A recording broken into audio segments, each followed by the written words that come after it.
నమస్తే, welcome to SB news. దేశవ్యాప్తంగా సంచలనం సృష్టించిన సిగాచి దుర్ఘటన జరిగి ఏడాది గడిచిన నేటి వరకు మృతుల కుటుంబాలకు పూర్తి నష్టపరిహారం అందించడంలో పరిశ్రమ యాజమాన్యం, రాష్ట్ర ప్రభుత్వం ఘోరంగా విఫలమయ్యాయని, ఇది అత్యంత దుర్మార్గమని పటాన్చెరు శాసనసభ్యులు గూడెం మహిపాల్ రెడ్డి అన్నారు. సీఎం రేవంత్ రెడ్డి స్వయంగా దుర్ఘటన స్థలం సాక్షిగా మృతి చెందిన ప్రతి కార్మికుడి కుటుంబానికి ₹1 కోటి నష్టపరిహారం అందిస్తున్నామని ప్రకటించిన నేటి వరకు అమలు కాకపోవడం సిగ్గుచేటని విమర్శించారు. సిగాచి దుర్ఘటన జరిగిన నేటితో ఏడాది గడిచిన సందర్భంగా ఇస్నాపూర్ మున్సిపల్ పరిధిలోని పాసం ఐలారం బీపీఎల్ చౌరస్తాలో ఏర్పాటు చేసిన కార్యక్రమంలో మృతుల చిత్రపటాలకు పూలమాల వేసి ఘన నివాళులర్పించారు. ఈ సందర్భంగా ఎమ్మెల్యే మహిపాల్ రెడ్డి మాట్లాడుతూ, గత సంవత్సరం జూన్ 30వ తేదీన సిగాచి పరిశ్రమలో జరిగిన ఘోర ప్రమాదంలో ఘటనలో 54 మంది మృతి చెందగా 8 మంది ఆచూకీ తెలియకపోవడంతో పాటు 40 మంది తీవ్రంగా గాయపడి నేటికి నరక యాతన అనుభవిస్తున్నారని ఆవేదన వ్యక్తం చేశారు.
अरे ओम सर अरे ओम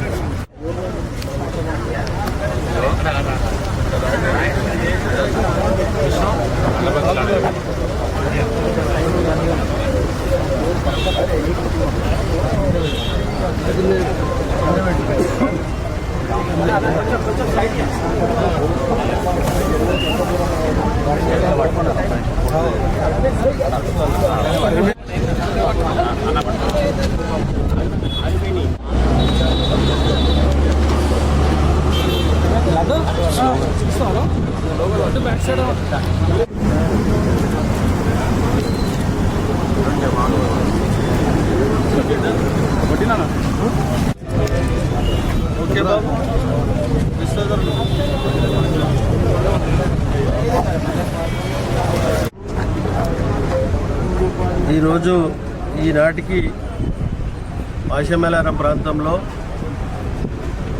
సిగాచి కంపెనీలో దుర్ఘటన జరిగి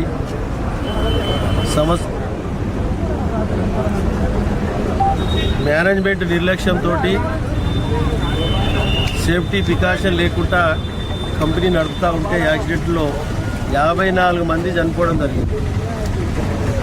54 మంది చనిపోయిన మరుసటి గంట 2 గంటల్లో మేము ఇక్కడ రావడం జరిగింది, వాళ్ళని పరామర్శించడం జరిగింది. అప్పుడు చేసినట్టు ఒక డిమాండ్, ఒక వర్కర్కు ₹1 కోటి చొప్పున పరిహారం ఇవ్వాలి, సాక్షాత్తుగా ముఖ్యమంత్రి డిక్లేర్ చేయడం జరిగింది, మేనేజ్మెంట్ డిమాండ్ చేయడం జరిగింది. 54 మంది కుటుంబాలకు చనిపోయిన వారికి, అలాగే 25 లక్షల రూపాయలు దెబ్బలు తగిలిన వారికి, యాక్సిడెంట్ అయి దెబ్బలు తగిలిన వారికి ఇవ్వాలని చెప్పి ఆ రోజు మేనేజ్మెంటు ప్రభుత్వం ఒప్పుకోవడం జరిగింది. అది ఇప్పటివరకు గిట పూర్తి స్థాయిలో వారికి పరిహారం ఇవ్వలేదు, ప్రభుత్వం పట్టించుకోలేదు. ఎందుకంటే పటాన్చెరు నియోజకవర్గం అంటే ఒక మినీ ఇండియా, పరిశ్రమలతో కూడుకున్నటువంటి ఈ ప్రాంతము.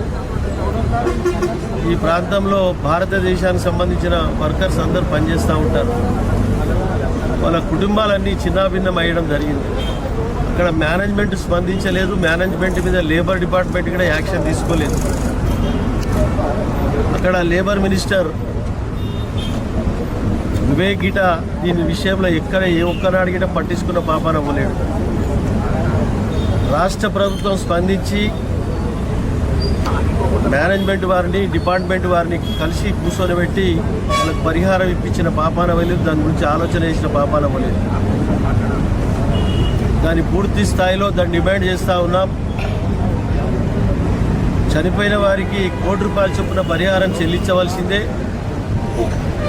దెబ్బ తగిలిన వారికి 25 లక్షల చొప్పున చెల్లించవలసిందే. మేమంతా పటాన్చెరు నియోజకవర్గ స్థాయి లీడర్స్ అందరూ, కార్యకర్తలందరూ టీఆర్ఎస్ డిమాండ్ చేస్తూ ఉన్నది. ఈరోజు హరీష్ రావు గారు వచ్చే ప్రోగ్రాం ఉండే, పెద్ద ప్రోగ్రాం ఉండే, అది ప్రభుత్వం పర్మిషన్ ఇవ్వకపోవడంతో ఈరోజు ఆయన రావడం లేదు. కాబట్టి తప్పిపోయింది ఏం లేదు.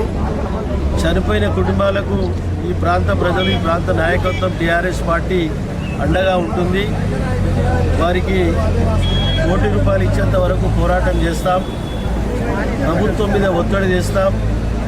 లేబర్ డిపార్ట్మెంటు, లేబర్ మినిస్టర్ మీద ఒత్తిడి తెచ్చి మేనేజ్మెంట్తో మెడల్ వచ్చి పైసలు ఇప్పించే ప్రయత్నంలో భాగంగా టీఆర్ఎస్ అగ్రనాయకులతో మాట్లాడి తప్పకుండా మేము ప్రెషర్ తీసుకొచ్చి వాళ్ళకి న్యాయం చేకూర్చే విధంగా ప్రయత్నం చేస్తామని చెప్పి డిమాండ్ చేస్తూ ఉన్నాం. ప్రభుత్వాన్ని డిమాండ్ చేస్తూ ఉన్నాం. మరొకసారి వారికి ఒప్పుకున్న ప్రకారంగా డబ్బులు వాళ్ళకి ఇవ్వవలసిందే, లేకపోతే చనిపోయిన కుటుంబాల ఉసురు వాళ్ళకి తగులుతుంది అని గిట్ట మీ అందరికీ డిమాండ్ చేస్తూ ఉన్నాం. Thank you. అన్న, మృతుల పక్షాన పోరాడుతున్నటువంటి మీకు ప్రభుత్వం పర్మిషన్ ఇవ్వడానికి కారణం ఏంటి? అసలు దీన్ని మీరు ఎలా ఈ రకంగా అర్థం చేసుకుంటారు? ప్రభుత్వాన్ని మీరు ఏం చెప్తారు? హరీష్ రావు గారు దీని విషయంలో సంవత్సరం గడిచిన సమయాన్ని కేటాయించి చనిపోయిన వర్కర్లకు, దెబ్బ తగిలిన వారికి అండగా ఉండి వాళ్ళకి ఇప్పించడానికి ప్రయత్నం చేయడానికి వస్తాడని తెలిసి ఆయన భయానికి అక్కడ పర్మిషన్ ఇవ్వడం లేదు. ప్రభుత్వం మీద ఒత్తిడి వస్తున్న భయానికి మనకు పర్మిషన్ ఇవ్వలేదు. కాబట్టి తప్పకుండా మరొకసారైనా దాన్ని మీటింగ్ పెట్టి పెద్ద భారీ బహిరంగ సభ పెట్టి మేనేజ్మెంట్ను, లేబర్ డిపార్ట్మెంట్ను, ప్రభుత్వాన్ని డిమాండ్ చేస్తామని మీ అందరికీ తెలియజేస్తాం.